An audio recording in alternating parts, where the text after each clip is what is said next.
Assalamualaikum warahmatullahi wabarakatuh. Di sini kami akan menjelaskan tentang reformasi. Sebelum itu, perkenalkan terlebih dahulu kelompok kami ada Tuti Bintang Syaputra, Riza Tio Arianda, Nurul Aini, Vina Rahimasari, dan Salsa Nabila Wijayanti. Alasan kenapa kami memilih judul atau tema tersebut yaitu karena pada masa reformasi di Indonesia terjadi pada tahun 1998, di mana kala itu pemerintah Orde Baru dinilai tidak mampu menciptakan kehidupan masyarakat yang adil dan makmur dalam keadilan berdasarkan Pancasila dan Undang-Undang Dasar 1945. Tujuan reformasi ini adalah untuk memperbaiki tatanan kehidupan masyarakat berbangsa dan bernegara. Namun dengan adanya sistem reformasi membuat Indonesia menjadi negara yang lebih demokratis dengan dilaksananya pemilu presiden dan wakil presiden secara langsung, pemilihan langsung kepala daerah, dan banyaknya partai politik bermunculan. Tujuan reformasi adalah terciptanya kehidupan dalam bidang politik, ekonomi, hukum, dan sosial yang lebih baik dari masa sebelumnya. Inti reformasi politik adalah demokratisasi, mengembalikan dan melaksanakan kedaulatan rakyat. Reformasi ekonomi meliputi penurunan harga, stabilitas rupiah, restrukturisasi perbankan, penghapusan monopoli dan praktik korupsi, kolusi, dan nepotisme. Reformasi dalam bidang hukum. Supremasi hukum harus ditegakkan karena semua warga negara berhak berkedudukan di dalam hukum dan pemerintahan. Awal peristiwa ini terjadi yaitu pada tahun 1997, terjadinya krisis moneter. Saat itu mulai banyak aksi yang meminta untuk Soeharto turun dari bangku kekuasaannya. Krisis ini memanjang hingga ke tahun 98. Rasa muak dan tidak kepuasan masyarakat membuat aksi demonstrasi besar-besaran. Alhasil pemerintah Orde Baru di bawah pemimpin Soeharto mendapatkan banyak tekanan dari dalam maupun luar negeri. Saat itu Amerika meminta untuk Soeharto turun dari kursi presidenan, tetapi salah satu hal selain krisis moneter yang menjadi cikal bakal reformasi dan menjadi pula cikal bakal tragedi 98, yaitu Soeharto dan rezim Orde Baru mulai menciptakan high-tech teknologi terutama pesawat terbang. Hal itu lah yang membuat Amerika merasa Soeharto sudah berkhianat. Oleh karena itu Amerika turut ikut campur untuk meminta Soeharto dan pemerintah Orde Baru untuk lengser. Berikut faktor pendorong terjadinya gerakan reformasi. Yang pertama terdapat dari faktor politik, yaitu adanya KKN atau korupsi, kolusi, dan nepotisme dalam kehidupan pemerintahan. Kedua, adanya rasa tidak percaya kepada pemerintah Orde Baru yang penuh dengan nepotisme dan merajalelanya korupsi. Ketiga, kekuasaan Orde Baru di bawah Soeharto otoriter tertutup. Keempat, adanya keinginan demokratisasi dalam kehidupan berbangsa dan bernegara. Kelima, mahasiswa menginginkan perubahan. Selanjutnya dari faktor ekonomi. Pertama, adanya krisis mata uang rupiah. Kedua, naiknya harga barang-barang kebutuhan masyarakat. Ketiga, sulitnya mendapatkan barang-barang kebutuhan pokok.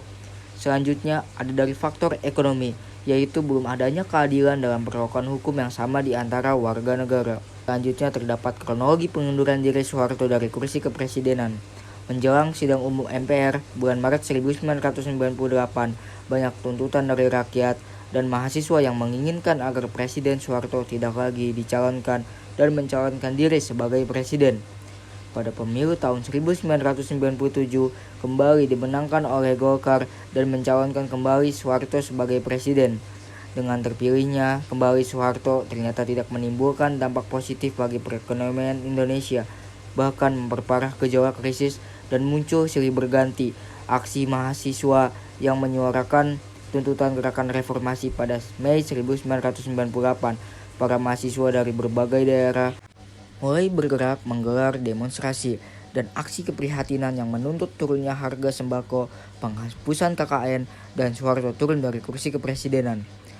Puncaknya pada tanggal 12 Mei 1998 di Universitas Trisakti dalam aksi unjuk rasa mahasiswa terjadi bentrokan dengan aparat keamanan yang menyebabkan tertembaknya 4 mahasiswa hingga meninggal, serta puluhan mahasiswa lainnya mengalami luka-luka.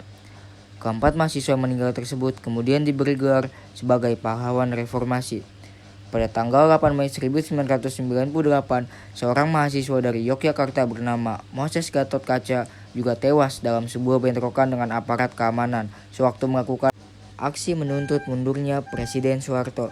Sebagai dampak dari peristiwa berdarah tragedi Trisakti pada tanggal 13 sampai 14 Mei 1998 di Jakarta dan sekitarnya terjadi kerusuhan massal dan penjarahan yang mengakibatkan lumpuhnya kegiatan masyarakat.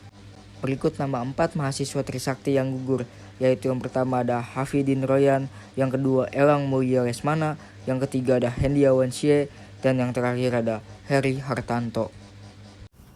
Selanjutnya ada dampak peristiwa reformasi 1998 bagi bangsa Indonesia. Yang pertama, adanya pembatasan masa jabatan seorang presiden. Yang kedua, membuka ruang untuk menjalin kerjasama internasional dengan negara lainnya. Yang ketiga, mengakhiri kekuasaan era Orde Baru yang telah memimpin Indonesia selama 32 tahun. Yang keempat, membuka kebebasan berpendapat oleh masyarakat yang dikekang oleh era Orde Baru. Yang kelima, mengakhiri praktik korupsi, kolusi, dan nepotisme atau KKN yang marak di era Orde Baru. Untuk solusi yang dilakukan di Indonesia dalam penyelesaian masalah ekonomi pada masa reformasi adalah membuat kebijakan-kebijakan ekonomi berupa menjaga stabilitas makroekonomi, restrukturisasi dan reformasi pada sektor keuangan, meningkatkan investasi, ekspor, dan penyerapan tenaga kerja. Di sini ada perkembangan politik dan pemerintah setelah tanggal 21 Mei 1998. Yang pertama ada B.J. Habibie, yang kedua ada Kiai Haji Abdurrahman Wahid, yang ketiga ada Megawati Soekarno Putri, yang keempat ada Susilo Bambang Yudhoyono. Pimpinan Presiden pada era reformasi. Pertama, Presiden B.J. Habibie.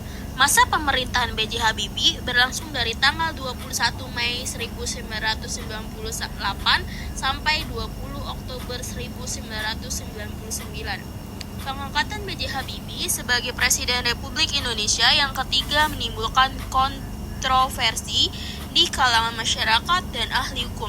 Ada sebagian masyarakat yang menilai hal itu konstitusional dan ada juga sebagian masyarakat yang menilai inkonstitusional. Yang kedua, Presiden Kiai Haji Abdurrahman Wahid. Pada tanggal 20 Oktober 1999 melalui sidang umum MPR, Kiai Haji Abdurrahman Wahid atau Gus Dur telah terpilih sebagai Presiden Republik Indonesia yang keempat untuk masa bakti tahun 1999 sampai 2004. Dalam menjalankan pemerintahan, Kiai Haji Abdurrahman Wahid atau Gus Dur didampingi oleh Wakil Presiden Megawati Soekarno Putri. Yang ketiga, Presiden Megawati Soekarno Putri. Megawati Soekarno Putri dilantik sebagai Presiden Indonesia yang kelima pada tanggal 23 Juli 2001. Dalam menjalankan pemerintahannya, Megawati didampingi oleh Wakil Presiden Hamzahas pada tanggal 9 Agustus 2001. Setelah menjabat Presiden, Megawati mengumumkan kabinetnya yang bernama Kabinet Gotong Royong. Yang keempat, Presiden Susilo Bambang Yudhoyono. Pada tanggal 20 Oktober 2004, Susilo Bambang Yudhoyono dilantik sebagai Presiden Republik Indonesia yang keenam untuk periode 2004 sampai 2009. Kabinet yang dibentuk oleh pasangan SBY JK adalah Kabinet Indonesia Bersatu yang anggota-anggotanya dilantik pada tanggal 21 Oktober 2004. Terakhir ada kesimpulan. Pada masa era reformasi, orang-orang bebas mengemukakan pendapatnya. Habibie memberikan peluang terhadap masyarakat untuk mengemukakan pendapat di depan umum. Unjuk rasa ataupun demonstrasi adanya amandemen Undang-Undang Dasar 1945 yang berhasil menata kehidupan ketatanegaraan.